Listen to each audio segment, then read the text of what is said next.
মমতা বন্দ্যোপাধ্যায় ডাকে বাংলা ভাষা আন্দোলন শুরু হুগলিতে। আমার ভাষা আমার গর্ব এই স্লোগানকে সামনে রেখে প্রতিবাদ মিছিলে সামিল তৃণমূল বিধায়ক। 21শে জুলাইয়ের মঞ্চে 27শে জুলাই থেকে বিধানসভা নির্বাচনের আগে পর্যন্ত ভাষা আন্দোলনের ডাক দিয়েছিলেন মমতা।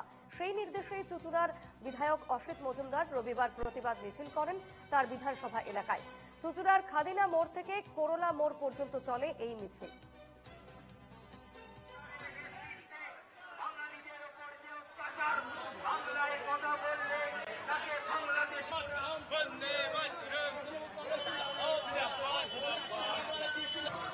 বাংলা এবং বাঙালির উপর পরিযায়ী শ্রমিক যারা পশ্চিমবাংলার অধিবাসী তাদের উপর নির্যাতন চলছে, অত্যাচার চলছে।